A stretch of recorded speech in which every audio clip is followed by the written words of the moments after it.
Oh, I had a small blip, and I'm hoping that everything's cool with that. So, hey everyone. Oh man, how are we doing out there? Turn that down just a little bit more. Let me see my mic level. How are we? There we go. Hey everyone. Whew, yeah, there was a small blip where I was like, uh-oh. Oh, the music kind of did a weird blip thing for a second. Man. Yeah, so we're trying this thing, streaming here and Twitch, to try and, bring in more viewers that are interested in homebrew or just like hanging out in the community, that kind of thing. Uh, how does it feel to have finally busted out this class? And, like, there was something that someone said earlier about possibly like it being a little bit premature, feeling like maybe like could I have fleshed out the Elven portfolio and gotten a whole subclass out there? Could I have fleshed out Primordial more and not clipped that subclass? Could I have just gotten the Rogue and Artificer out there? I think that like it needed to get put out there, and like let me see the perception of it. Let me see what needs clarity, because like if something in the base class isn't churning, and like if the gears aren't really working, and I get this out there and I've written, I don't know, 12 different subclasses for this thing, and like suddenly someone finds something wrong with the base class, I'm like, crap, okay. But it's the kind of thing, right, where like after you finally hear like more playtest feedback come back, you can look at it again and like maybe add in some clarifiers. Like, I mean, Polyglot's already going to get a change. The Polyglot's going to get a little bit of a change. Switching out like legend runes for elder runes just felt so much more like thematically appropriate, it felt like it hit a niche. Like, oh yeah, that you don't think of that thing like maybe in the moment it doesn't really super make sense, or like it just doesn't come to you at that time. I had heard of like elder runes being a thematic concept in the past, but I hadn't really like, I don't know, bridged it over for whatever reason. Oh, yep. See, things like that, Metacliff, right? Like, I've got to make sure that text is cleaned up. So me being a one-man, like, design, layout, graphic design, art, everything team, it makes... it's kind of hard to catch everything. So that's why I'm actually really lucky I have a Discord community that loves the Runekeeper so much that they've been, like... I mean, some people even started up a doc of, like, kind of typo checks and everything. So I think it was like it's a Kareen, and was it Metacliff? Or no, I think it was Tristan. Started up a doc that was like, if I needed some clarification on something, then like they were happy to post it over there, and I'm like, that kind of help has been amazing. I don't know of too many other designers that can say like they have a community like that to bounce stuff off of, and it feels so cool. Like, I know Benjamin and Ross both have their Discord servers. But yeah, it's real nice to get that kind of feedback. Hey, good morning, Sirens Maps. Oh, by the way, yeah, Sirens, thank you again so much. That Lantern Archon artwork looks so sick. Oh. But yeah, let me make sure, because there was another question up in here that I thought was pretty good, and I wanted to make sure I got to. Oh crap. Can I not scroll up in here? There we go. Yeah, thank you so much everyone that's sending all the congratulations messages and everything. You finished the base class of your Blood Hunter rework. Oh, like nice. I still need to give the newer Blood Hunter a look. I know that Ross said that it's like he thinks that it's good to go. But I haven't really paid a whole lot of attention to that one. I just don't really have any players super interested in playing a Blood Hunter. And like, you know, I've talked here in the past about like why the class might bring up some issues at my table specifically, but yeah. Yes, I'm absolutely able to add update psychotech. So that's expansions are planned to give it the Elven subclass and the complete Elven portfolio. Primordial is too cool of a concept not to give that its own subclass and its entire own runic portfolio. Like, yeah, it will get fleshed out. That stuff will get added into for sure. But there was also Michael Collins. So adding into this, how did you come up with the price? You're here for it. Oh, thank you. Going to buy it next chance you get. Awesome. So the 12.95, like a lot of times people will release classes. Like I've done it in the past where I release a class for like 4.95, and like that was the standard that felt like was set for a pretty long time. That like if you're going to release a class option, it most likely needs to be like around 4.95 to stay around the same price range as other like classes on the guild. Hang on, sorry, let me clear my throat real quick.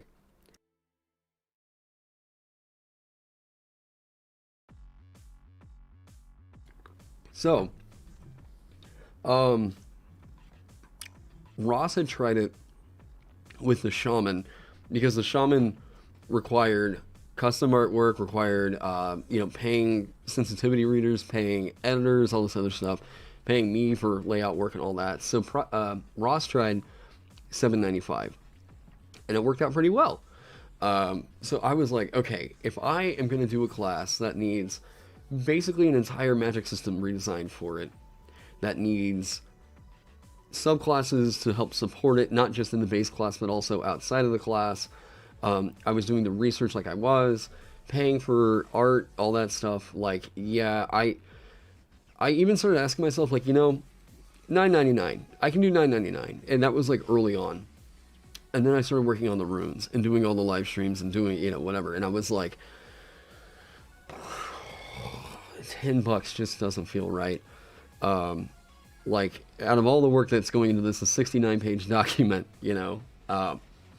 like, I'd been comparing classes to, like, other products on the guild, and I was like, you know what, like, I kept fighting with myself where I was like, you can't release something that's going to be a successful class at any higher than $10. And I was like, you know what, I'm going to flesh this out to where I don't think anybody's going to be able to complain about, on that page number, right? Yeah, that was a funny, happy accident. But I kind of wanted to, I wanted to put something out there that not only people could see, like, yeah, for a brand new character option that we're going to throw into the game, I think something that gets the kind of design and work and everything I'd put behind it, the hours I had poured into it, I wanted to make it to where, like, if I thought about every hour I'd put into it, it would be really cool if within the first month I could get I could get paid, like I do one sale on it, right? So that one sale of like $12.95 or whatever gets back to me by about like $6. Like I get 50% off of every sale, right? So off of that $12.95 that people pay, I get about I get about like 45 or something. So I was like, it'd be really cool if like every sale could just pay for like an hour's worth of time here, an hour's worth of time that I put into it. And like minimum wage job being like $7.50 here in Oklahoma, I was like, I can do $6.50. I can do $6.50 and see what happens. And so far, it seems like people are really taking to it. And I've gotten messages from other designers that have been like, thanks for pricing it that high, because it shows that like other classes can be priced as high as well.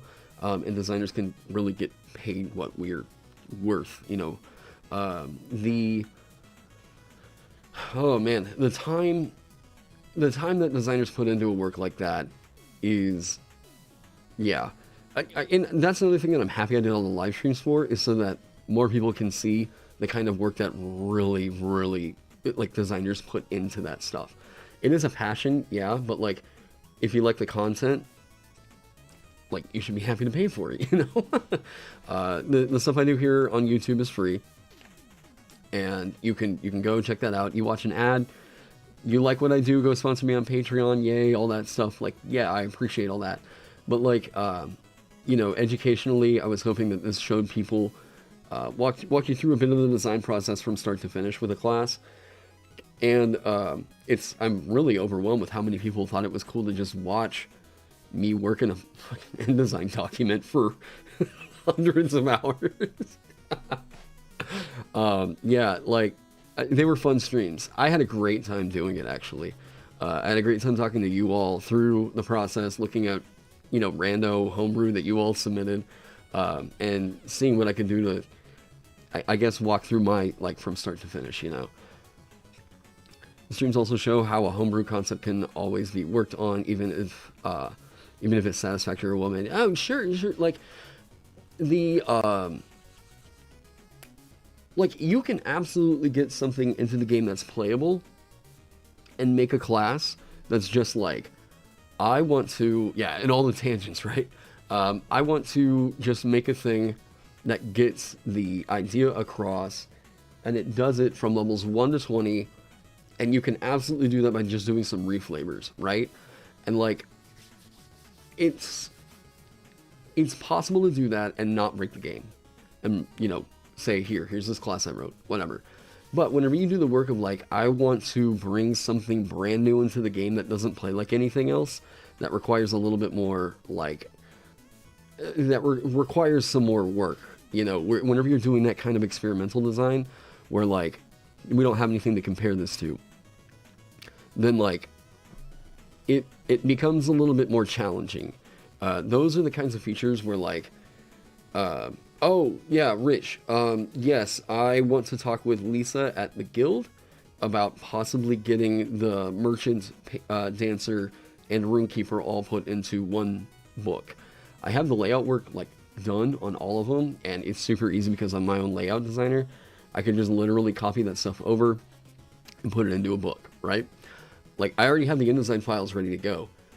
What I want to do before then is, you know, see the sales on the Runekeeper and all that stuff. I want the Runekeeper to be able to fund that project, not just from getting it from start to finish, but I want to commission artists to get original art, absolutely original art that you have not seen on any other product for each of the different subclasses I've written. New, just kind of an updated layout, and I'm going to put subclasses in there, like, kind of my own UAH in a way, like what Benjamin and Ross are currently doing, because I've written hundreds of subclasses over the last couple of years that, like, you know, but it could also be a place where I could implement, like, my 5e overhaul thing, where I'm like, here's the variant rules that, like, you know, I think are buffing up some of the older classes, whatever. The older classes, older subclasses. In a way, what I would like to do, because my vision of it's pretty different, but I'd love to hit up Zip and talk through their Bard variant, because I love the ideas of what they proposed for that thing over in Galders, but there's a few little ideas that I think I have that would be slightly different than that. I do think that they made one really cool, really mature decision in creating that variant Bard, and that was making it a half-caster, because that nerfs so many things, not only their spell casting, but, like, the magical secrets power, where, like, that's hard capped at, like, if we're gonna say that spell list exclusivity is a balancing measure, then we have to cut back from Bard's overall spell count, you know? So I think that, like, they had some brilliant ideas over there, and I don't know really what else I would really change, but I would want to talk with Zip and make sure, like, you know what, I think you guys going with the Bard Halfcaster is a super smart idea, and I have ideas to, like, kind of push it in a different direction. Are you guys cool with me using that idea, giving you guys credit as, like, you know what, the Halfcaster idea totally came from Galders, but here's kind of what I would do different aside from that with the Bard, you know? Yeah, that is Oh, they don't get well. To be fair, no other half-caster did either.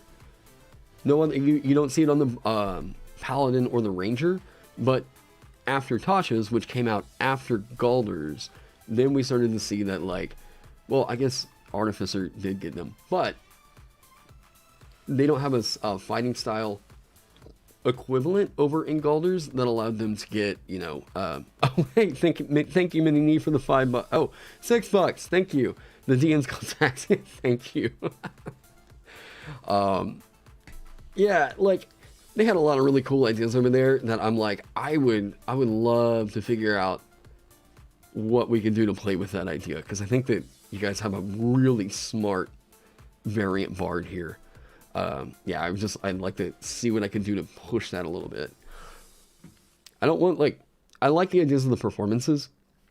I think a lot of people want that idea in a bard, where bard does, you know, the song-based, like, spells, and once they start these performances, that's what they're doing during their turn. Cool, very cool idea. I just wonder what else we might be able to do other than, like, this one performing thing, right? Because I always wonder if, like, I'm going to hit this switch, and after I've hit this switch during my turn, that's all I'm going to be doing with my turn. So you can just, like, assume that's what I'm doing, right? That doesn't feel like really active play, which I think is what makes the game more fun, is, like, whenever your turn comes up, you want things to do, right? And I even think doing the, like, active, you know, choosing to give somebody else your turn with a dancer is kind of evoking that idea, right? Oh, I'm choosing to give you this additional action. And then you see him do it, and it's like, oh, yes! Like, you know. Oh, Mads, thank you so much for the 100 dicks, man. Here's one of my bard build different magnum opus. There's been a lot of really cool ideas out there to fix the bard, of which it's kind of weird to say that bard needs a fix. Because, like, it's the same thing, right? Where, like, I started in, because if you guys haven't noticed, my wizard tier list video isn't done yet. But I got my why wizard needs a rework, or why wizard needs a buff video out. Because I made it through, like, halfway through the process of kind of looking at the wizard, and I was like, okay, I haven't seen certain ones in play. I've seen, like, 4 wizards, you know, through all the AL I've DM'd, and, like, at my own personal tables. And, like, you know, wizard is a weird one to say it needs a buff. So that's why in my video I was like, rather than do a tier list right now, I'd like to propose why I think that wizard needs an overhaul of some kind. And I don't know if it's a buff, but I like that somebody's in the comment section said, what I'm proposing is a polish rather than a buff. And I like that idea. I like the idea of taking classes that we might say are a little bit weak because of maybe a narrative reason. Could be a, like, I don't really get the roleplay side of this thing. Whatever. So, like, taking those and seeing what we could do to, like, make a version that still fits in really well with 5e, and people aren't missing out because you change some things. Those are the really fun changes. You know, me saying that, and then I say that bard needs to be a half caster. I'm like, yeah. Did I say 55e? Wait, what? Oh, that was your type. Okay. Watching these streams over the past month and a half is what got you inspired to finally commit to developing homebrew seriously. Awesome. Good to hear it. Yeah. They are, oh man. You know, it's been a lot of fun to do these design streams, but I'm very happy to be thinking about something else other than this one class, this one mechanic here. The Runekeeper was a lot. It was quite a lot. So I'm happy to have done the streams. I'm so happy the class is done. But I think a lot of people, like someone was saying the premature thing earlier, I think a lot of people see where it could have gone. You know, they're like, well, why not Elven? Why not Primordial subclasses? You know, they'll be there, absolutely. Why did I get it out early? Honestly, because the thing needed to get out. The thing needed to get out into other people's hands so I could see and get feedback on the system as it is. And then from there, take it and say, like, one of the weird things that I need to clarify, right? But it's completely fair. Okay, here's the, oh yeah, by the way, I'm redoing the layout on the merchant for an update. One of the things that you'll see in an update, Polyglot. The version of it that you all have doesn't have some of the clarification text that I got from some people, where they were like, can I get Druidic and Thieves' Cant with this? Well, no. Reason being that those are base class features for both Rogue and Druid. So I was like, if you're going to do that, it needs a little bit more of an investment of some kind. So rather than that being a thing that you can pick up with Polyglot, Polyglot allows you to get specifically standard or exotic languages as they appear in the player's handbook, page 123.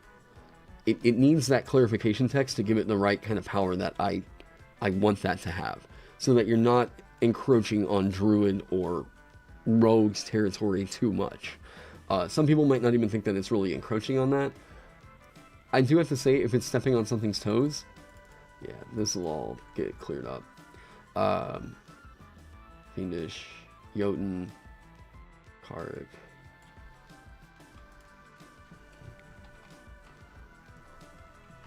Let me make sure.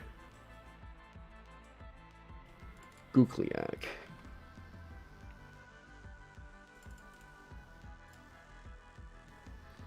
There were a lot of very cool ideas that went into, you know, the Elvish, the primordial runes, and all that stuff.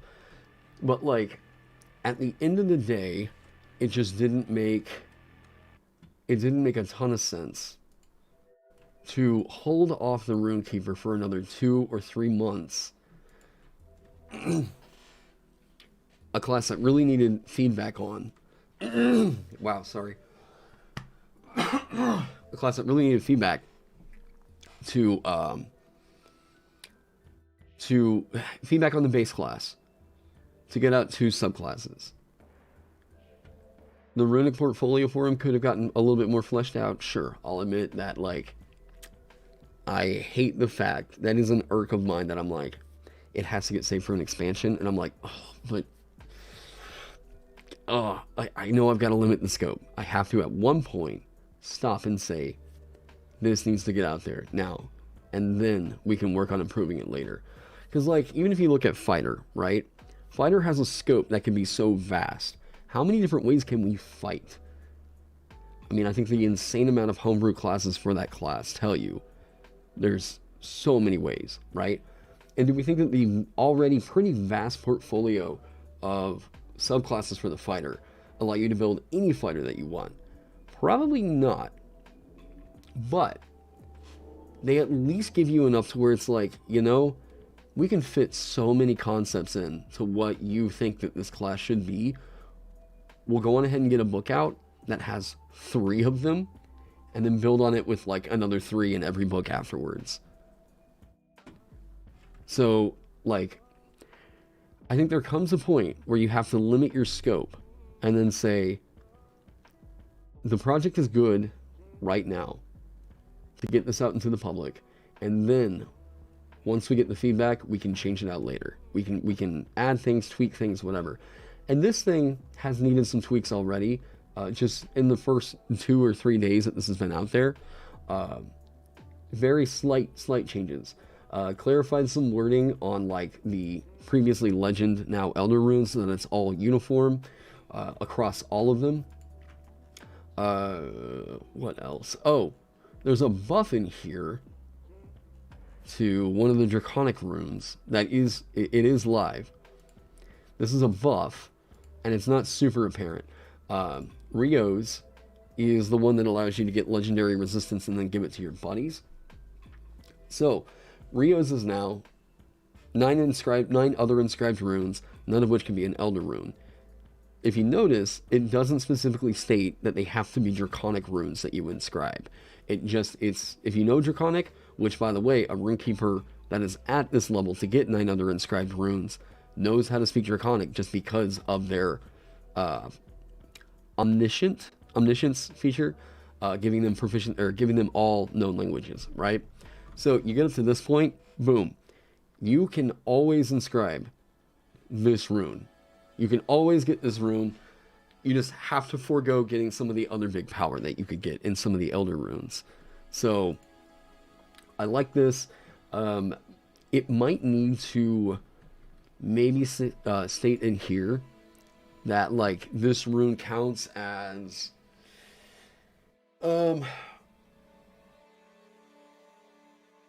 this rune also counts as a rune from any language.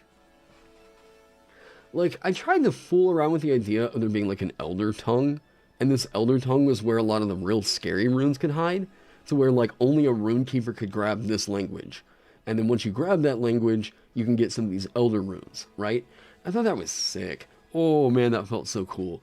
And then it felt like it was an odd arbitration, you know?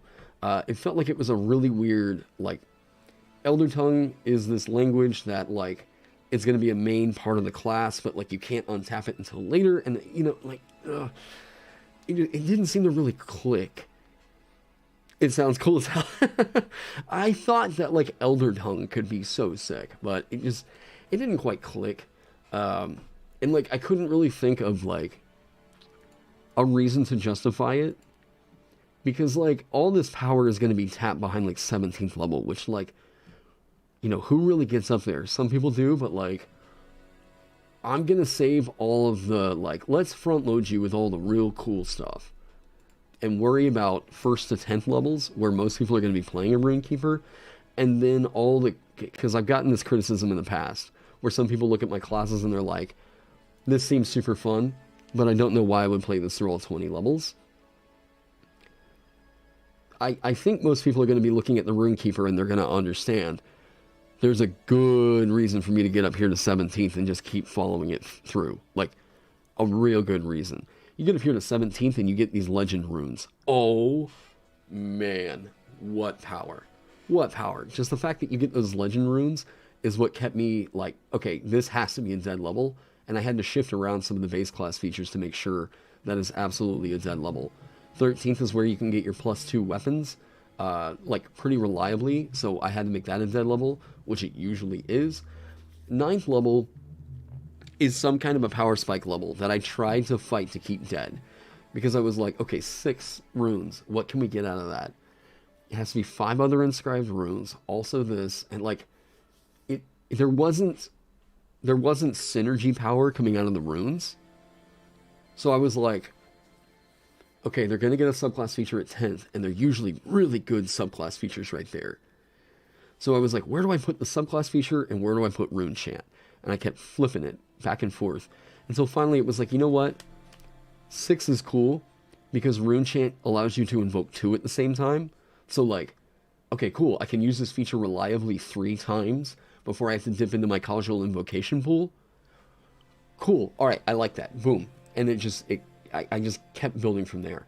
Rune Chant is a pretty nice level of power, but it's still doubling down on the resources that you use every turn. So I feel like that 9th level is a pretty okay spot to keep that one in there. And yeah, 10th level, you getting all those word of features is pretty scary good. So I wanted to keep that there. I really like the leveling gradient of the Runekeeper right now. Man. Where's Rune Chant? It can be a deep speech far realm language. Yeah. And what's been cool is hearing the people that have like gotten back to me and said, you know, this could be really cool to do like a Shadowfell expansion on, to do an Underdark expansion on, to do whatever, right? And I'm like, oh, yes, I know, I want to make it work. I mean, Shadowfell already? Okay, we can Shadow Runes, you know, whatever that would be, like, oh, man. The Eldritch Runes, right, we can go into, you know, Deep Speech. and you can invoke runes from the Deep Sea Runic language. And I think the fact that I say that alone has already got people going like, oh, what could these be, right? And there could be a time that comes whenever I'm like, the system is there and the runes are done, but once I start getting the paradigm fleshed out for what like deep speech is, or what elven is, or what primordial is, there might be some runes that I have to at a later date go, this abyssal rune just makes a lot more sense over in deep speech, and then like repurpose it and give abyssal something else, right? That's actually kind of a strength of doing digital products, is that we're able to just, if we don't like something about it, we can update the PDF. Not bad. Which is actually a reason that I think, like, we've talked in the past about Wizards of the Coast's new ideas for, like, what 5e would be in the future, the 5.5e. And they're talking about maybe it not being conventional print base, like what we're used to seeing traditional print books be. And I'm like, with the success of D&D Beyond, is there a chance that they're going to just take it and go, it would be way easier for us to nerf and buff stuff if we went all digital? I mean, uh, it was supposed to work that way. You thought something was a screw up. Oh, I think you were talking about the Legend Rune, maybe. Um, you've been watching my vids for a long time. Oh, thank you. Releasing that class inspired you to put your brews on the guild too. Awesome. Yeah. I think that the guild, if you're like, what, I would just like to say that it's a little bit more worth my time. Even if it's just like you're more into getting a bit more informed critique. It could be that like, you just take a product over there and charge $1 for it. And like, maybe after a month it buys you a pizza. Maybe after a month, but it could also get you in contact with people who make you a better designer, right? Who build up your own kind of rep, and then eventually you work on a collaborative project or something else. I don't know. People start to get to know your name, and eventually you get to the point where like, I mean, the cool thing with this was I dropped the Runekeeper, and then like immediately noticed that the merchant and the dancer were also getting like kind of, I don't know about 1-for-1, maybe like 1 for, or maybe 5-to-1. They were also getting sales as well. So I was like, okay, like, so it's helping to also build up your other products for you to have more products up there. WotC making a sensible decision in this day and age. Yeah. You would love for WotC to move towards that model. You think it would bring more people into the game as well? I think that it's I don't think that there's a problem with them going with like a more digital model. Because like, I think there's a few things that we'll probably see. I think we'll probably see more collaboration happening. I think that with an all-digital model, you could see supplements just kind of getting added. Or like, me as a DM, I could say this, and this class are allowed. Put those over here into the shared doc. Like, a lot of people already do wikis to sort out their campaign setting, or like World Anvil. They might be going in like a model like that, where it's like, okay, I want to add the fighter, bard, cleric, wizard, artificer, barbarian, bard, wizard, sorcerer, and then like, I don't know, blood hunter, warlock, pugilist, or the accursed into my group. So I'm going to lump that all into the big campaign folder.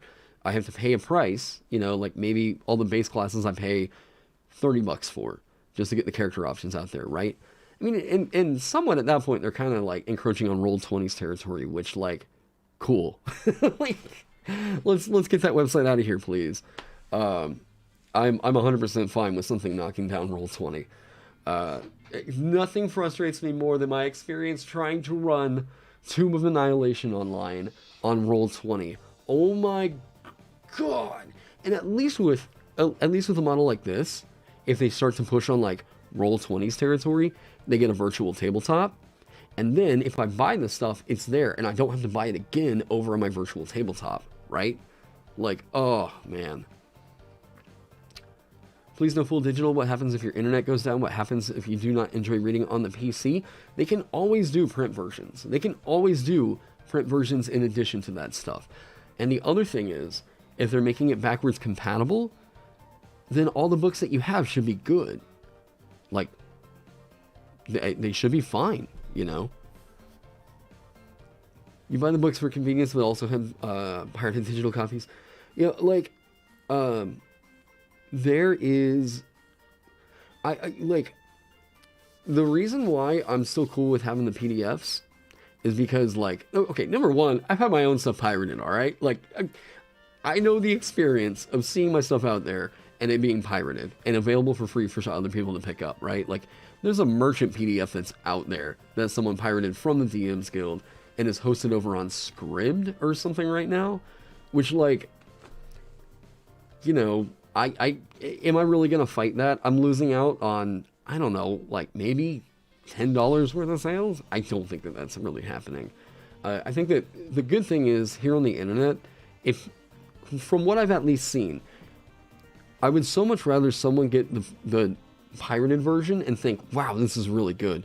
Who is this guy? Who wrote this class? And then they go and look you up and then they're like, oh, wait, he's got like 2 other classes? Okay, they might just go and say, I'm going to go Google this and see if there's a free PDF of it. Or they might go, you know what, it's just, I like his work. Why don't I just pay the $6 for it? I also pirated that one. I'm just going to pay for this one. I feel bad about that. You know, whatever. I also, by the way, own like 2 or 3 copies of just about every freaking D&D book up there. So, you know what? I use the PDFs for layout help and trying to make my stuff look uniform to the 5e, like, trade dress. But, like, I don't ever really read from them. I might use them for, like, assets. Like, you know. If you're being pirated from it, you succeed. Well, thank you. Thank you. Yeah, I don't have... I mean, I put all my stuff up for completely, like, full preview. Full preview. You want to look at any of my stuff from page 1 to page 120, I believe, on the DMs Guild, you should absolutely be able to do that. I can pick up any of these books in a bookstore and flip through it. But it's not until I leave that store and pay for it that I have the thing, right? And like PDF, do you really own it? Do you really own it if it's a digital file stored on the internet? Well, yeah. I mean, you can download it at any time from any device that you want, you know? Like, and, like, I mean, we had a talk about this over on my Discord. I don't believe that you should support pirating. I don't think if someone's got a website up and they're like, hey, here's all this other stuff. Here's my Patreon. Go support that if you want to keep up this website, right? Yeah, probably shouldn't do that. But I think it's okay if you have good intent and you're not just like, I'm going to fuck over this creator because, like, you know what? All D&D homebrew should be free. Get out of here. Get out of here. Like, oh, man. That's what you did for Pugilists? You originally found it on iFunny and then found it there officially. Oh, yeah. I didn't know. I think that the first time I ever read the Pugilist, it wasn't on the DMs Guild. And then I found it through the DMs Guild and I was like, oh, I love this a lot. You know, I don't really see anyone filling a niche here on YouTube about homebrew review from like a designer standpoint. So like, you know, I'll talk about it.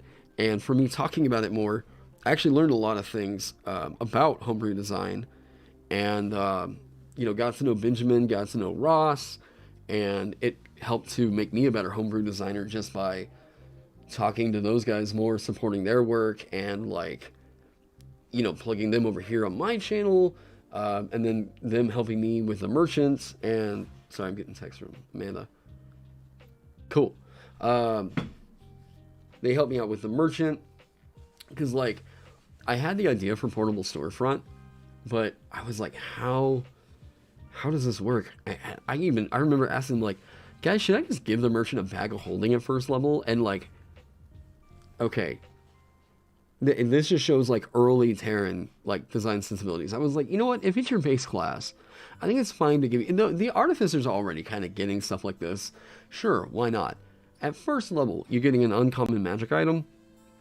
Like, a lot of people are just going to go dip over into there just to get the magic item, right? Like, I mean, a bag of holding is kind of a like given anyways. I think a lot of DMs just basically give their tables a bag of holding so that like, yeah, just give them a bag of holding, right? A lot of DMs will just give their players a bag of holding because they don't want to track encumbrance and all that other crap, right? But it doesn't change the fact that it's a magic item. It's still a magic item that has magical properties, right? A bag of holding isn't just strong because it overcomes encumbrance. A bag of holding is really strong because it can do other things. Like, it's a bag. That in and of itself means that it has more utility, right? And it's a bag with a lot of space. So it's got a lot of things you can do with it.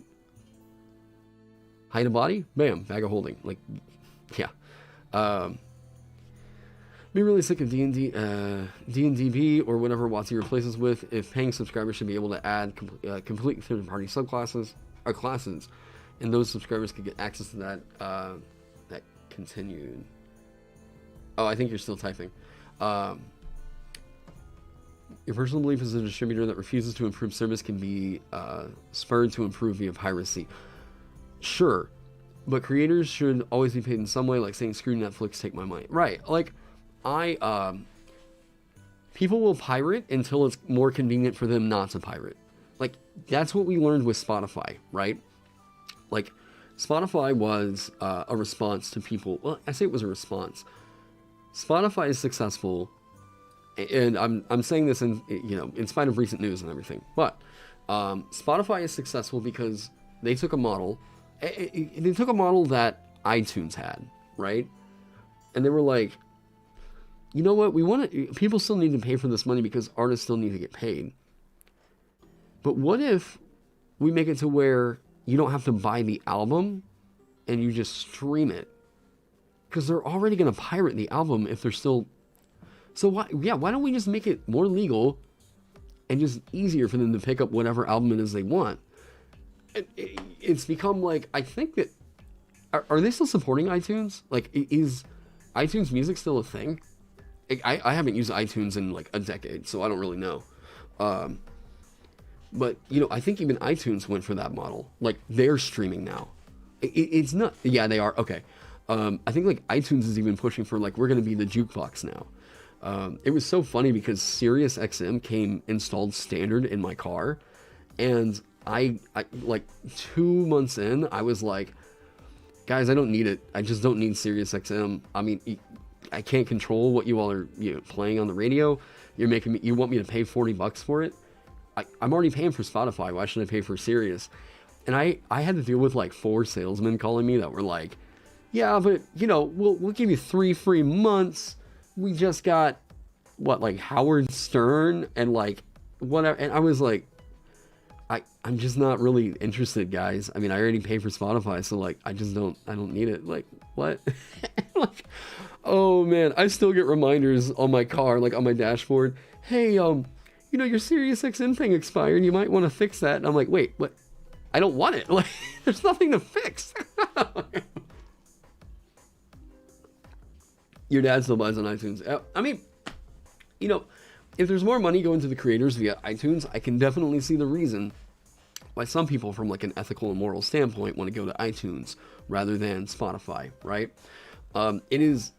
I will say it's probably a lot easier to upload your stuff on Spotify and get paid for streaming. But it's like the gate's a bit more open.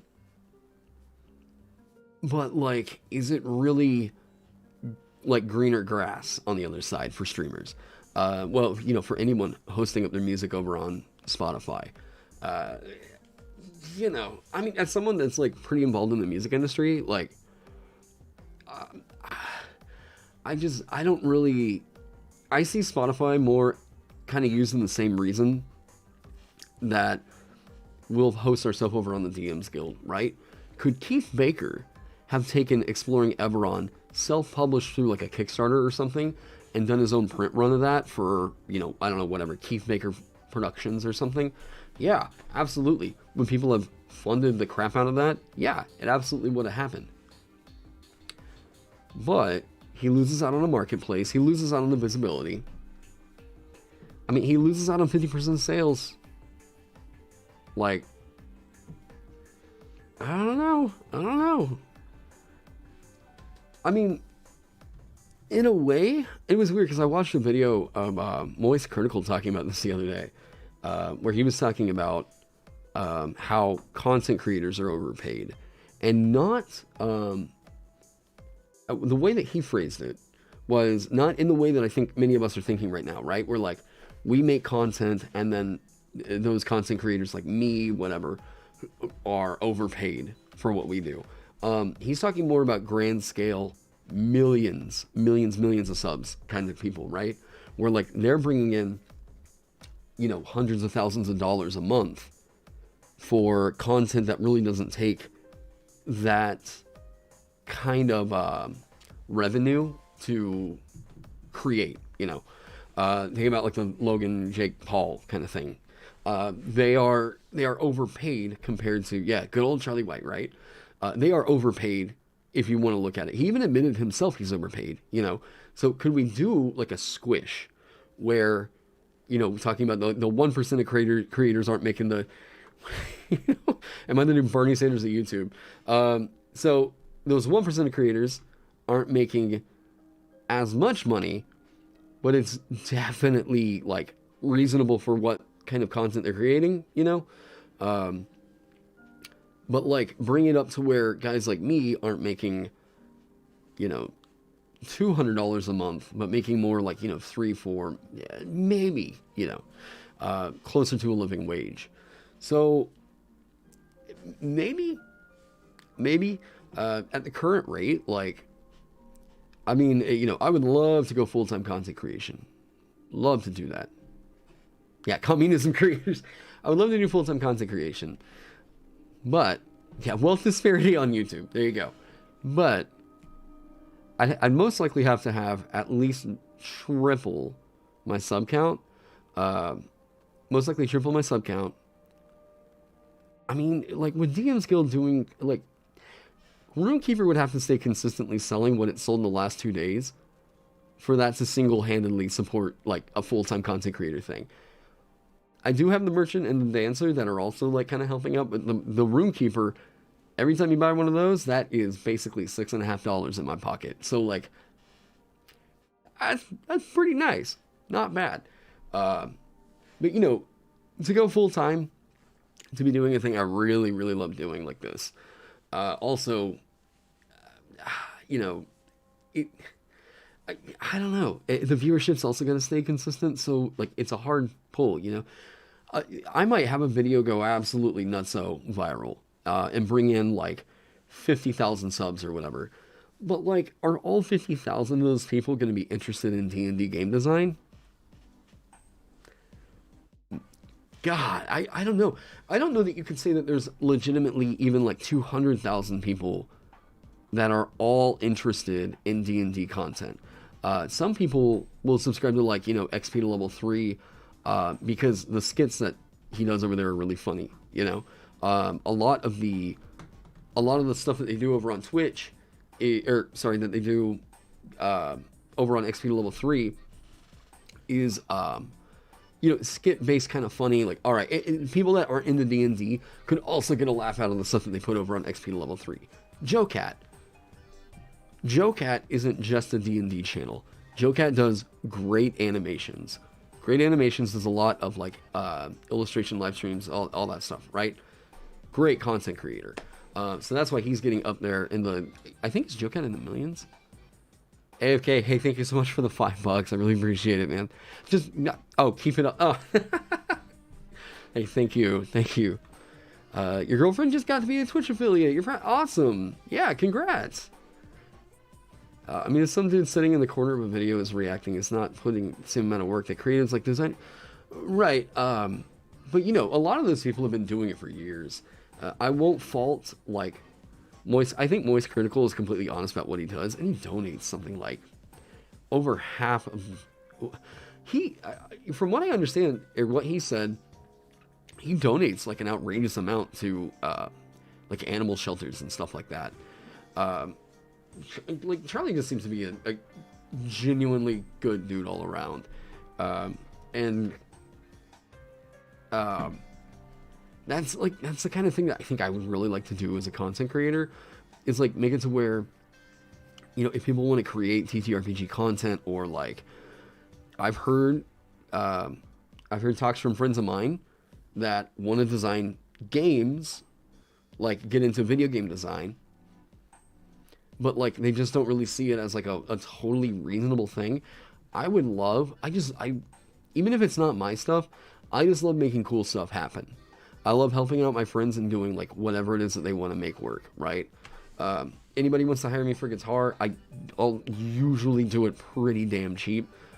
If it's like a theater company or like, you know, TSO, the Tulsa Symphony, you know, I'm like, yeah, give me that check, right? But if it's something like some of my buddies do an independent theater thing, I'm 9 times out of 10 gonna go do that for free, you know. Oh, also pros on smaller streams and drops. Yeah, like it seems like an all-around great dude. You're working on getting into the game industry. It's nice to see game industry more and more promising. Yeah, it is pretty easy to... I say it's pretty easy. It's the tools for designing your own game are easier to get now. And the resources for teaching yourself how to create your own game are... I mean, it's on YouTube. Look, I promise, most anything that you want to make, there is a tutorial for you somewhere to help you get the tools to arm yourselves to make the cool thing happen, right? Yeah. Just want to say thanks for helping my tactic adoring brain have a view to the game. Oh, thank you. Oh, yeah. You know, I am 100% fine with, like, there's a weird kind of stigma that... there's a weird kind of stigma in the D&D scene that you can't talk about this game like a game. And I feel like any time that I hit that point in a discussion with somebody, it seems like I don't know how to move the discussion forward, because that always seems like well, I don't have a problem with that. And like, if we're going to disagree on that point, then like, I don't know. I don't really know. Like, if it's just going to be, if we're looking at something, how do I put it? Let's say I'm standing on the other side of an object in a room, right? This is a white object, but I'm staring at it through red glass. And there's somebody on the opposite side of the room. These rooms are completely sealed off from each other.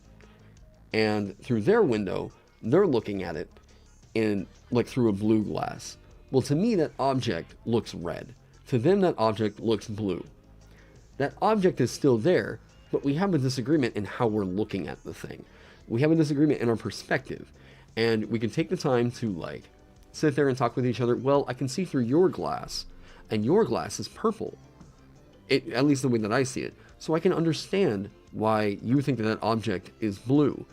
Therein, maybe we can say that that object is white and be happy moving forward with that, even though I'm seeing it as red.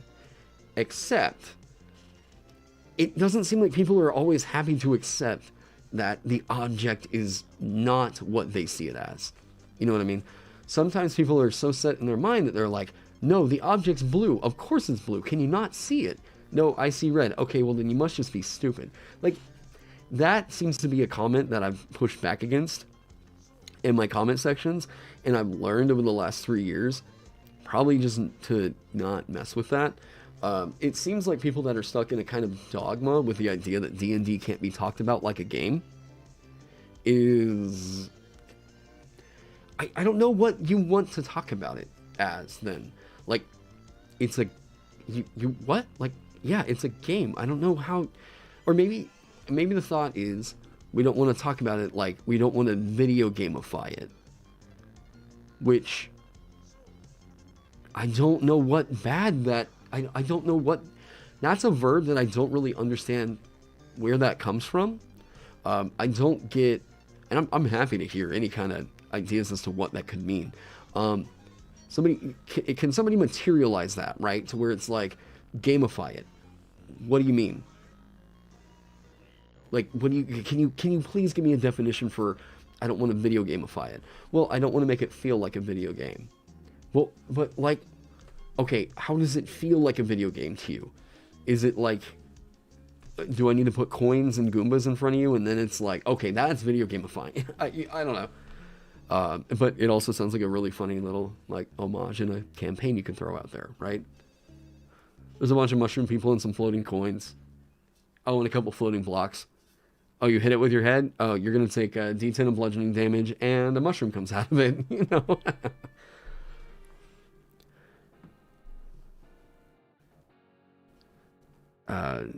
Smart people don't play stupid games, don't want to. Yeah.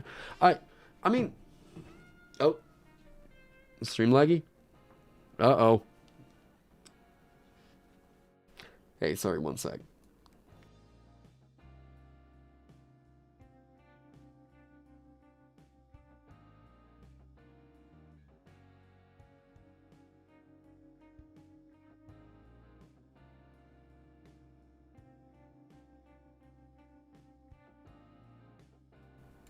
Oh, it is. Okay. We good? Sorry, I just had my mom call. Are we good?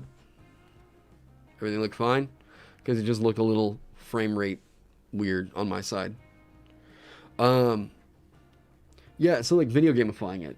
Like, for video games, everything is done for you through the algorithm. For D&D, everything is still manual, like a board game, but still a game. Yeah, like, you know, I think looking at 4E, the language of it, 4E uses language like squares for movement or per and count. Okay, that, like, and that, I think we can say that might be a fault of the system and the text that it uses, rather than, like, you know, if I write a feature that says something like, if you walk 5 squares, then XYZ thing, you know, yes, that feels very video gamified, right? Which is why we moved from language like per encounter to time-based refreshment, right? Like once per short rest. Well, effectively that means once per combat encounter, because if you're getting your optimal rests, then you are most likely getting that once every fight. Because everyone's going to be taking a quick nap after an encounter. Gamification, this isn't the only purpose I have here, is to roll dice, and the numbers work on their own. Hey! Just on stream. Amanda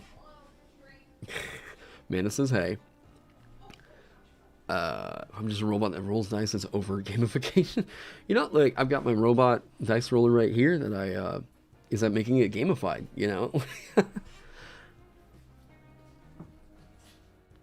Video gamification can be those who rather put mechanics first then story. So we call that bottom to top design. Top down, or top to bottom design. Hey. Hi everyone. How are you doing? Good. How are you? Not bad. Oh. I know you're in the middle of this, but real quick, food. Are you hungry? Yeah. Stream, what are we eating?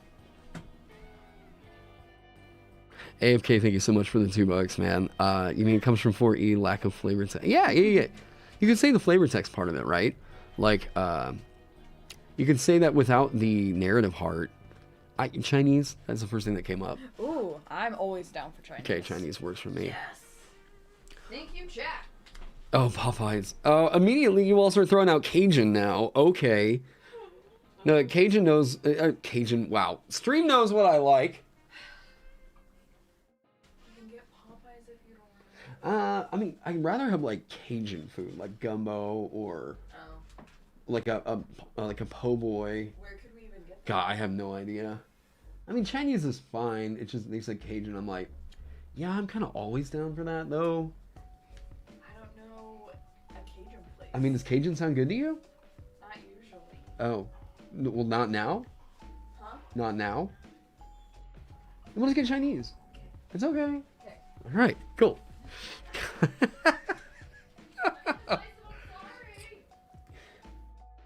Oh god, blue thumbnail. Wow, thank you so much for the $10. You've been watching the Runekeeper streams since the beginning. Yeah, I'm seeing you. Yeah, and thank you so much for contributing to chat and all its weird tangents. The cantrip tier video was all because blue thumbnail got me on a tangent there. Why F-holes in the arms? You have a yarn fermata on your chest. Oh, cool. Okay. Why F-holes on my arms?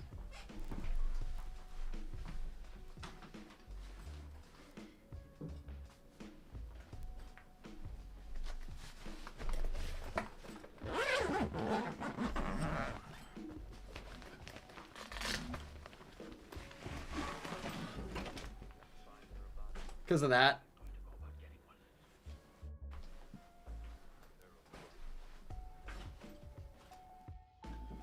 Oh, let's see here. Let's take you down.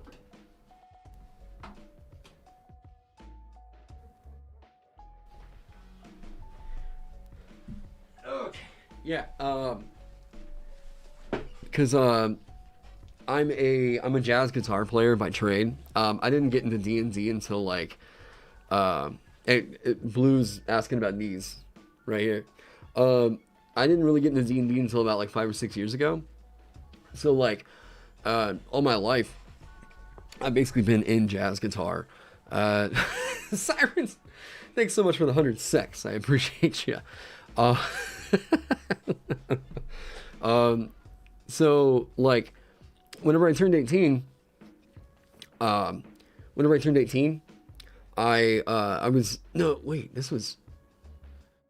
turned 23 and I had spent a lot of time kind of away from music doing like surgery recovery and some other stuff. And I got back into school. I got back into college after being away for like 5 or 6 years.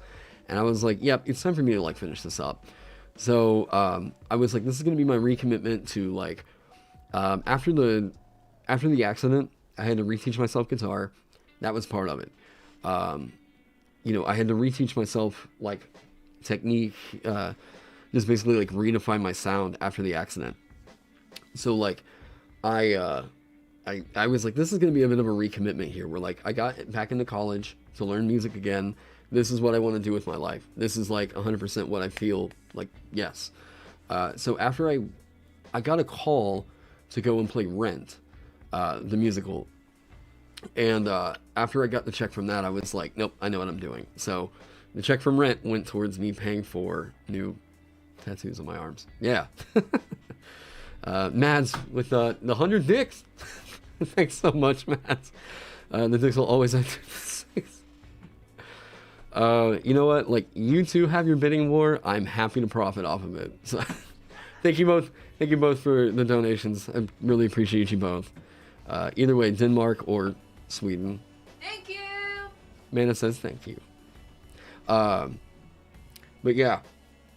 So I just prefer archtops, and that's, yeah. If given the choice, like, I love playing solid bodies, but like archtops just have a tone that like it's more of what I want to sound like, you know. So, and that was, hang on one sec, because I know that got me a little bit distracted. Oh god, what's my favorite Chinese dish? I mean, it depends on the restaurant, really.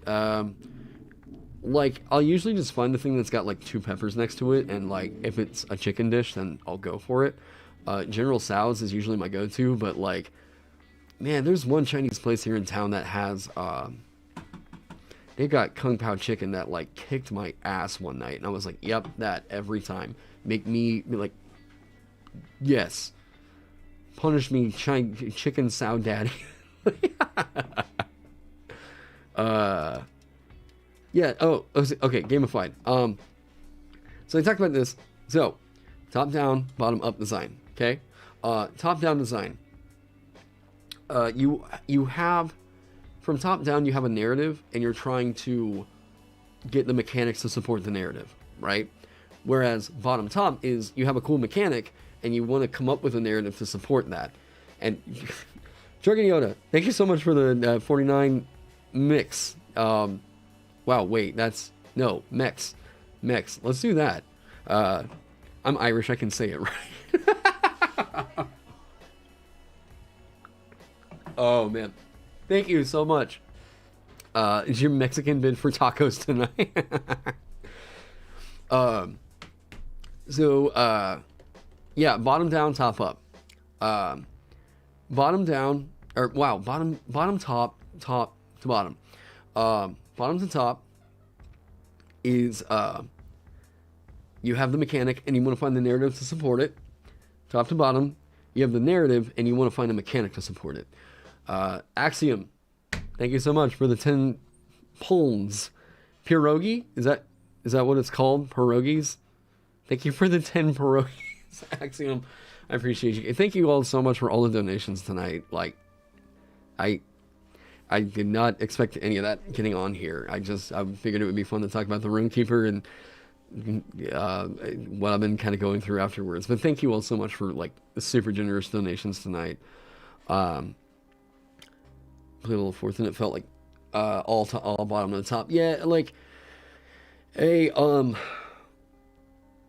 me say this. Like I didn't really play 4th edition, but I will say, let me give 4th edition some credit here. I've got this book over here right next to me because, yeah, 4th edition did a really good thing with its Dungeon Master's guides, okay? You might knock 4th edition and think that, like, wow, these books must all be crap. Mostly it's memes, okay? 4th edition might have done some things to, like, maybe feel gamified or whatever, but honestly, there were good ideas going on, and, like, you know, maybe the thought was they wanted to make it kind of a no-nonsense thing and just say, yeah, here's this, and this, take it and go. I don't really hear a lot of the complaints that say that 4th edition, rather than it being the complaints are never 4th edition was an unbalanced or poorly designed system. The problem is that too many people think the wording is weird and that it doesn't feel like a TTRPG anymore. It feels more like a video game. However, the number of character options and absolutely robust mechanics that are in there, the Dungeon Master's Guide being an actual goddamn Dungeon Master's Guide, like, I mean, you want to learn about, like, player mindsets, how to reward certain kinds of players, how to really create your world, how to, you know, that 4th edition Dungeon Master's Guide, great book. And, let me see here. I think I had a blip over here on chat. I think we're okay. It was made for online no magic items. Wait, what? Oh, you were also made for online but no magic. You can pick up.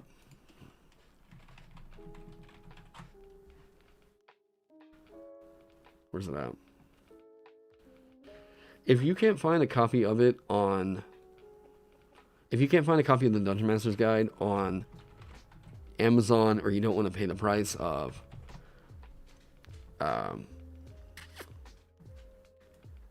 you don't want to really pay full price for a book that you think might be used,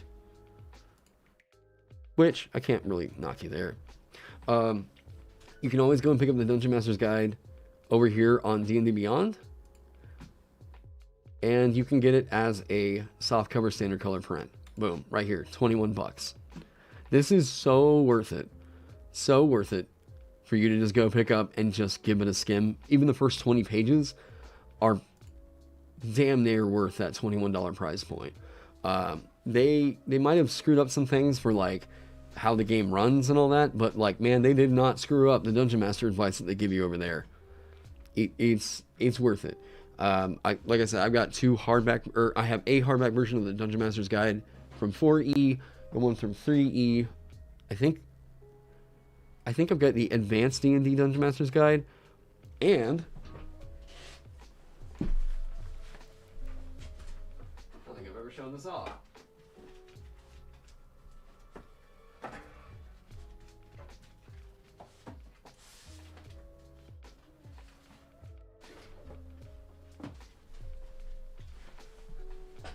So, like, last year, I think it was, last year, I remember, like, I had a real good day on sales. I was like, man, what's something that they've got over on like Drive Through RPG or the DMs Guild that I just really want to pick up in hard print, but I can't think of a reason other than like, you know, I've got this money, I'm going to spend it, right? So, the Rules Cyclopedia, this is the reprint that they have over on the Dungeon Masters Guild. Not a bad reprint. If you just want to see this book and get it, there you go. So, I got this, and I was like, all right, I'm going to pull some things from here. Oh, this is fun. It's, if anything else, it's just fun to have on the shelf and say, I've got it, right? A week later, I walk into a random bookstore here in town, and I find like an old original version of it. Like, God, if it had just fallen apart right there, I would have laughed so hard. Like an original Rules Cyclopedia. These things, I think they're pretty pricey now. Like, I can't remember. I remember seeing one sell on Amazon for like $300 for some reason. But I paid... I remember it being something stupid cheap. Basic.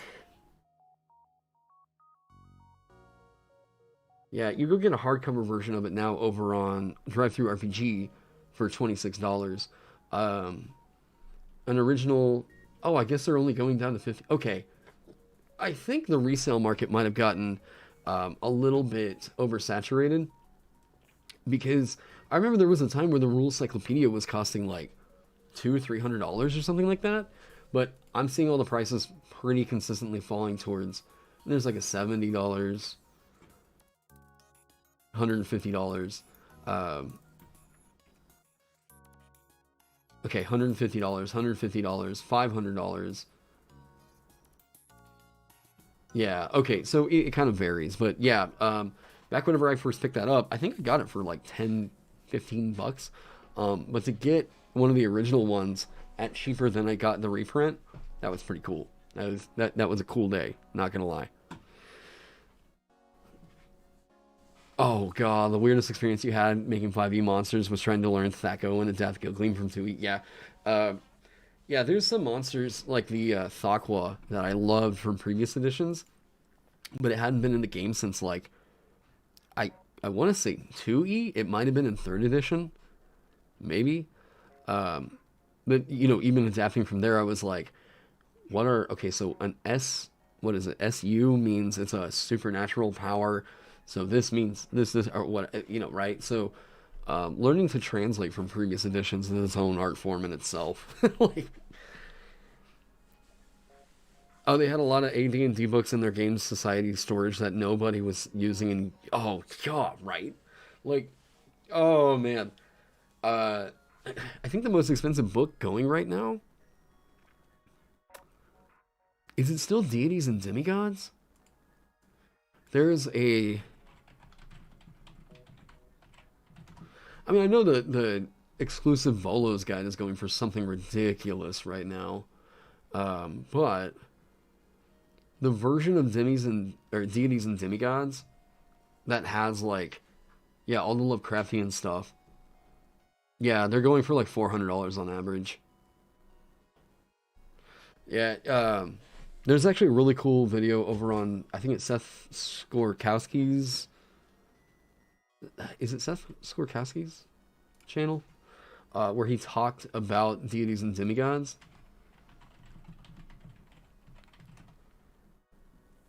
Yeah, Seth Skorkowski. Go check out. If you're...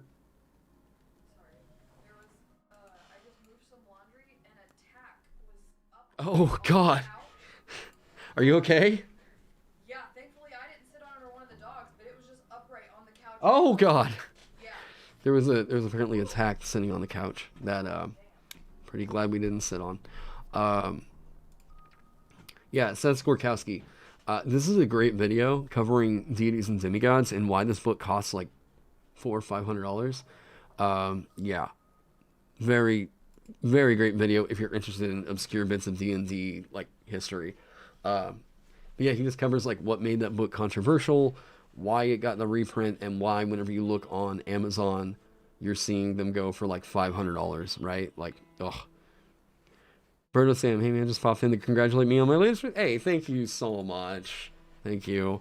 I actually, it did go. Someone was mentioning it earlier because I've checked on my other ones. Yeah, I'm gonna repopulate that. I've been like obsessively refreshing the royalty report because I was like, oh, what? Every time a sale comes in, I'm like, yes. I know that I'm currently wrestling with Keith Baker for the like third top position over on D&D Beyond, third hottest like product in the guild right now. Let me see, that's refreshing. Yeah. Yeah. Hang on. You know how much joy it is? Like, top 3 with a class.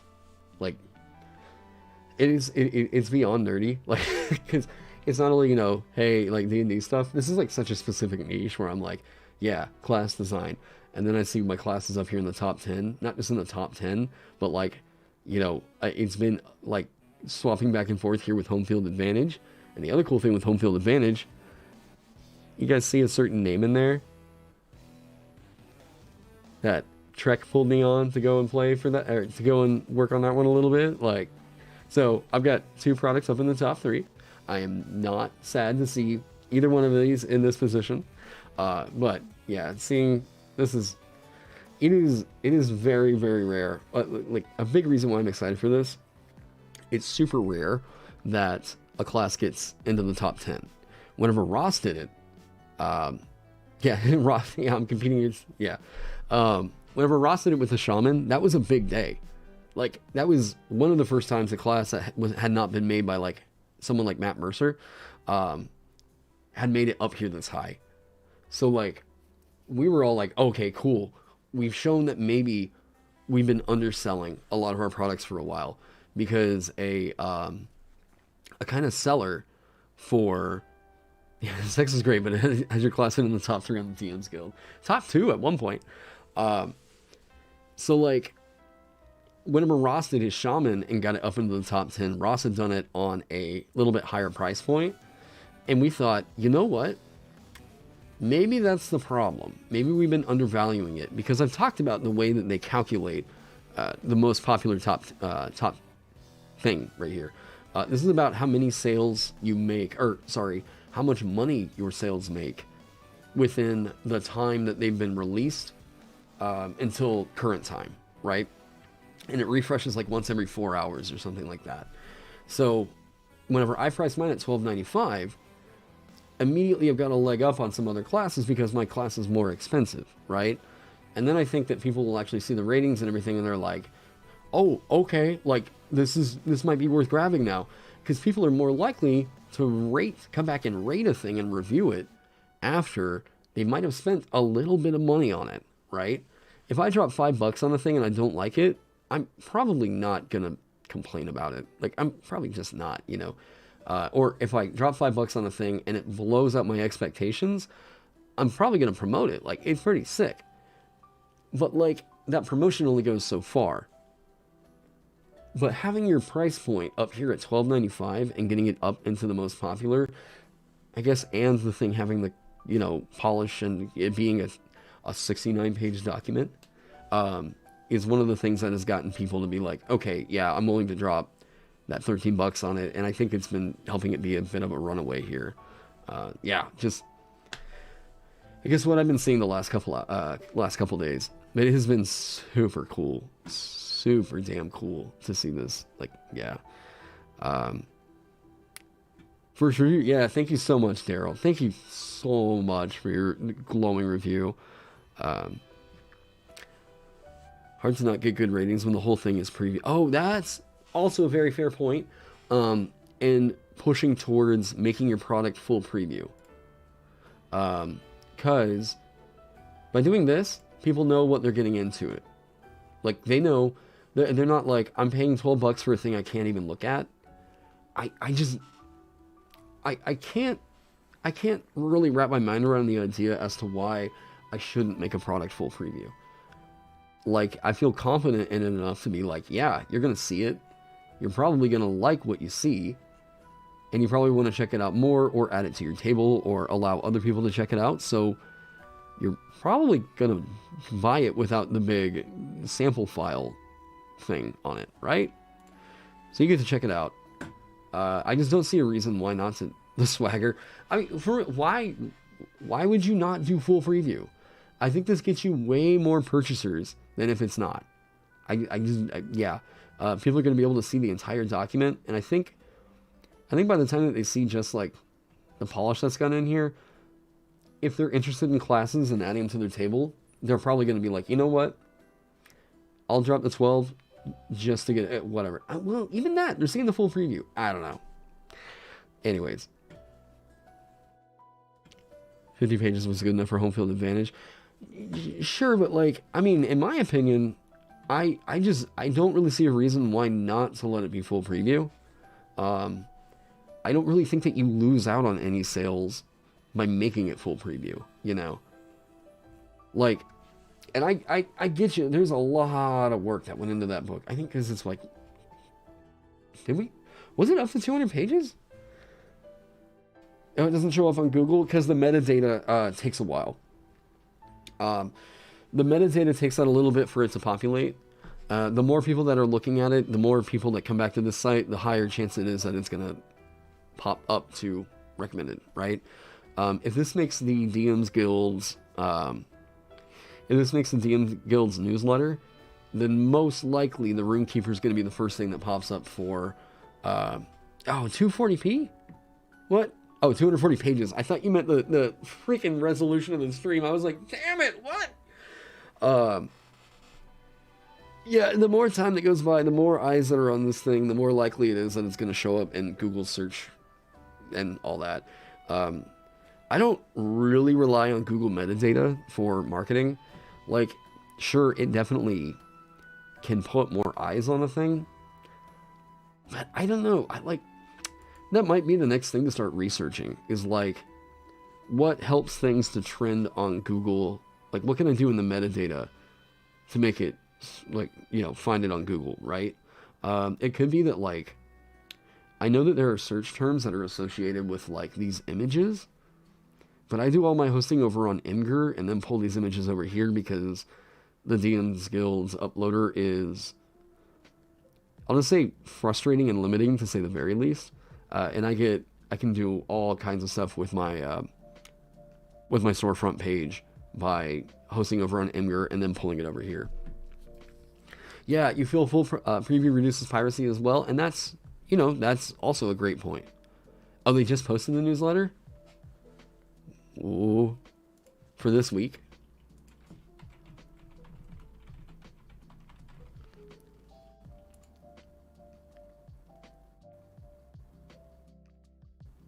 Oh, maybe it'll be on next week's.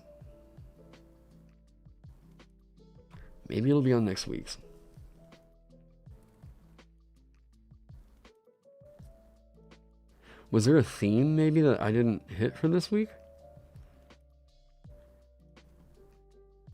Oh, okay. Well, I say that. I mean, okay, fair. Okay. Well, but the newsletter is only featuring stuff from Black creators. So I'm guys, I'm Irish. Like, I don't think I'm gonna hit that newsletter.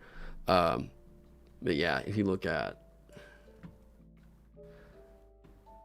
so maybe next week. I don't know if this is gonna be a monthly thing. If it is monthly, then I guess we're not making the newsletter. But like, you know, yeah, there's other stuff in here from Black creators that they're featuring. So, you know, but I'm still thinking that this thing is gonna have the legs to stand out, like, on its own. Oh god, no. I think that the Runekeeper is gonna have the legs to stand out on its own. I got review copies out to several different reviewers. So Uh, they tend to grab all sort of stuff. Yeah, but they do have a theme with this month or this. Wow, sorry, this week. So, like I said, maybe it'll be next week's, right? Maybe next, because I mean, we're kind of kicking ass with this thing. I'm not gonna lie. Not gonna lie. Kind of. Just saying.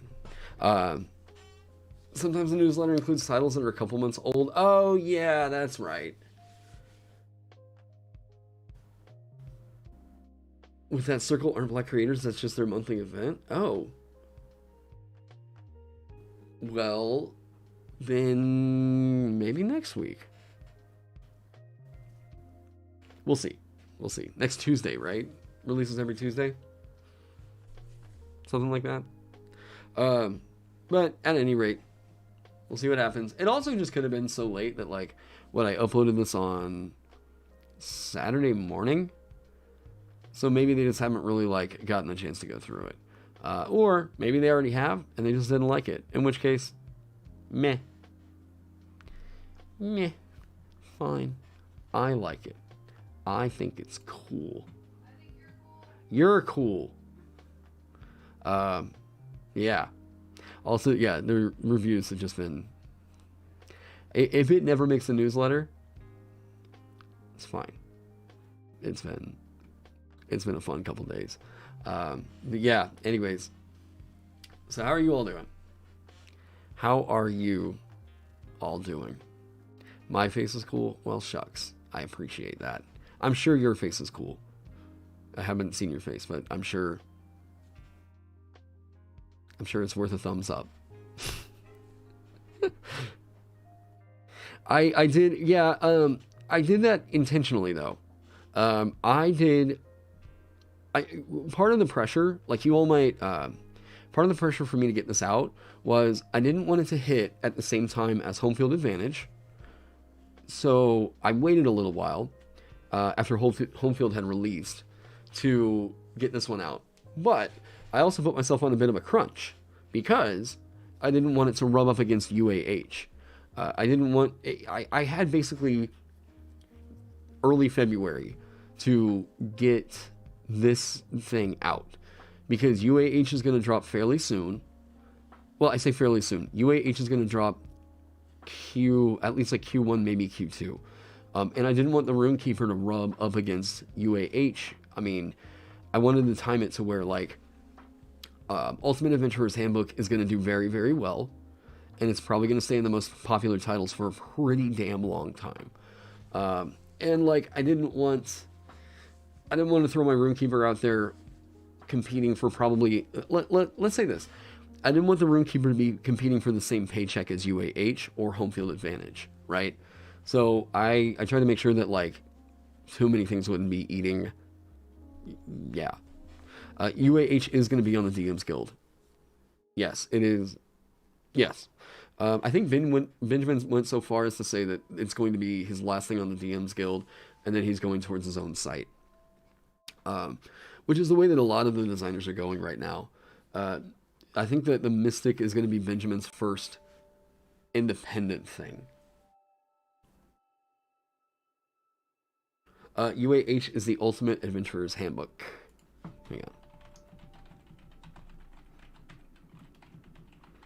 on. This is going to be the big... I'm just making the... I'm making the guesstimate here that this is going to wind up being probably the product of 2022.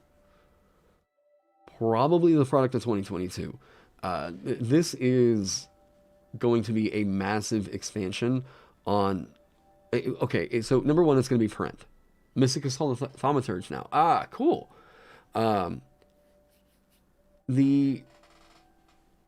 lot of people in 5e have been waiting for a book that really felt like we're getting character options that can be used to express a bunch of different characters, because I think that in some ways some of the character options that have been put out for all the 5e books have felt a little Forgotten Realm specific, which fair, that's like what they have, that's, or like Exandria specific, or maybe Magic the Gathering specific, whatever. But they are reaching out like, it's between Ross and Benjamin and a bunch of other independent creators to create basically a second player's handbook that is going to show like people want more character options. They want new classes and all that stuff. So this is going to be like, yes, this is the one that's going to have that ooze sorcerer, the Oblex spawn that Ross wrote, that I thought was really throwing something new out there for. It's putting a completely new twist on the sorcerer play style. Yeah, this, you basically have another thing, like you split yourself in half in a way. I did a review of this. I think it was on live stream, maybe. Did I do this on live stream? I can't remember. But this is making it to where you split yourself apart and you have basically a conduit that you can cast spells from as well. Michael, hey, thank you so much for the two what do we call that? You know what? I don't want to slip with that. Thank you for the $2 New Zealand. I appreciate you, Michael. Oh, yeah, and by the way, thank you so much for supporting all the homebrewers, man. Like, you rock. Like, I'm bad about keeping up with my Twitter, so it's really cool to see someone like you retweeting and being really active and trying to get us designers to actually pay attention to that platform. At least the positive sides of it. Yes. You're great, man. I appreciate what you do. So this is a very interesting variation on what it means to be a sorcerer. You come up with a conduit, and this conduit, you can cast spells from that thing or from you. Oh, wait, let me go back. Sorry, my mouse has one of those buttons that acts as a back button. There's so much cool stuff that Ross is doing with this one. I did a review of it here on the channel that you can go check out. I think Willie Avil did the Scrapper Artificer in here, which felt like, you know what? This is the kind of thing. It went from being the... Artificers are good at specializing in a particular niche. The Artillerist is the blaster, pretty clear. The Alchemist is supposed to be the support. It doesn't do a great job of that, but it's supposed to be the support. And the Battlesmith is like, I'm the companion class. I have a thing I send in that can give you all an amazing amount of temporary hit points, whatever. The Scrapper, Willie took a different approach to this that is so cool. This feels almost like Torbjorn in a way, in that like you get these pieces of magical scrap. They can be used to enhance your infusions. They count as, they count towards your number of attuned items or something, but they don't count against the max number, or I can't remember exactly how it went. You can use the scraps to help bolster up your AC. Like, there's a really cool idea in here in that he didn't go with it being the like, I'm going to be the heavy armor artificer. I'm going to be the, I get a metal dog artificer. This is the, I'm going to specialize in magical tinkering and show you guys what all I can do with that one feature alone. And dude, Willie fucking killed it on this. I want to work with Willie at some point because, number one, the dude seems like a funny motherfucker. But this Scrapper right here is a great concept. I think the only criticism I levied towards it was it's a little bullet point heavy. 1, 2, 3, 4, 5. You have a lot of what seem like a few secondary effects happening in here. This also affects magical tinkering. 1, 2, 3. You get extra attack, which is very nice. Couple of bullet points here, couple of bullet points here. I think that there may have been a way to get some of this stuff condensed, but I just haven't really, I didn't give it a super thorough critique. But I love the idea so much of what he was going for here. Maelstrom being a swarming mass of scavenged metal. You know how sick that is? Oh, just what? Like, oh, I love these Final Fantasy style limit break kinds of features like this. This is so sick. Yeah, Willie's work on Arcadia. Willie's work overall has a certain like charm to it that is just I yeah. I I think Willie has a lot of extremely fun ideas. Maybe like some sort of future like April Fool's kind of product. It might be fun to give him a call and see like, hey man, you want to collab on something? Yeah, and also he's just go if you want a really funny follow over on Twitter, you should go check out Willie Avil. God damn.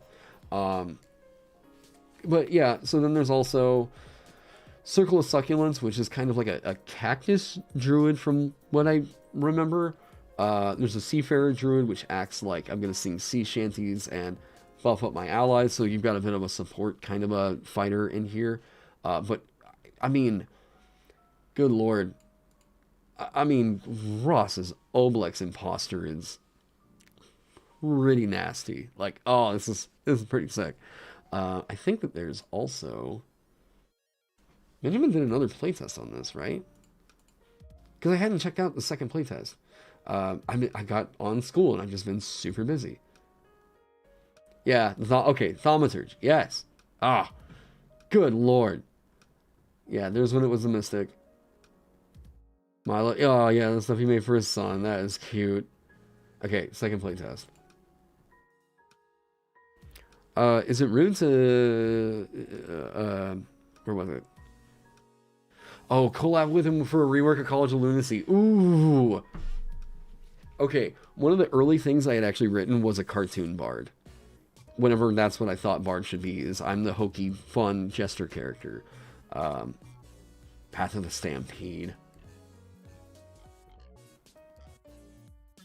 Okay, so a charge druid? Or no, wait, charge barbarian? Wow. I'd be 100% behind that. Jasmine Yang's Path of the Stampede. Ross's Infected Mind for the Blood Hunter, Infernal Domain for the Cleric class, and... Oh, Walrox! The Icebound Patron, okay.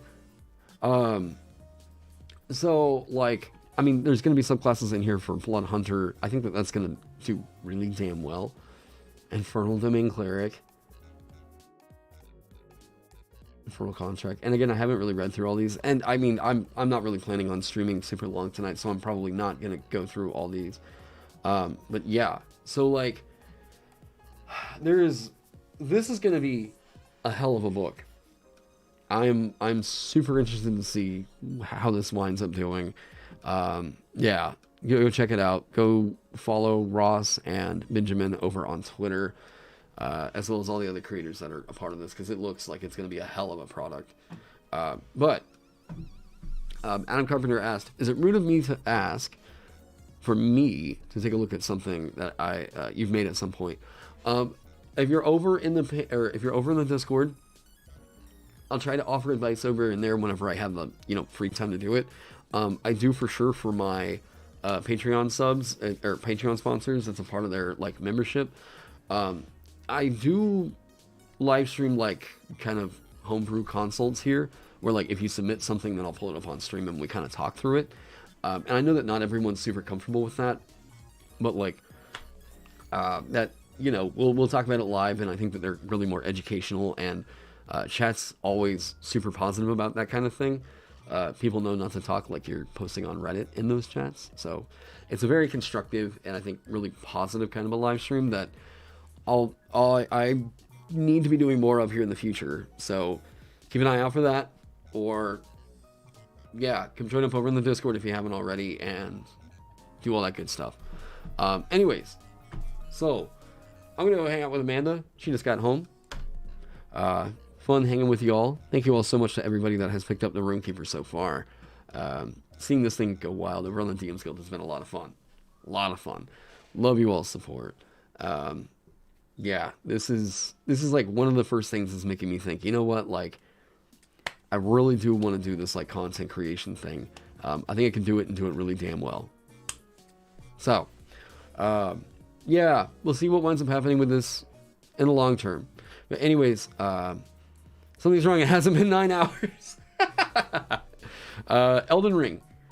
Just a reminder, Elden Ring, whenever that drops, is going to luckily drop on a Friday night. So guess what? I'm live streaming Elden Ring. all that weekend, I've completely cleared out my schedule. So, Elden Ring at the end of this month. It's going to be fun. Thank you all for hanging out.